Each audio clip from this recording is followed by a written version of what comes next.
يا أيها الإنسان ما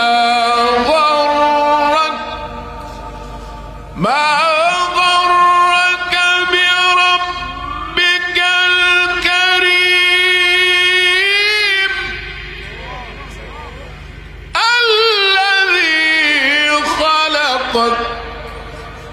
الذي خلقك يا أيها الإنسان ما غرك بربك الكريم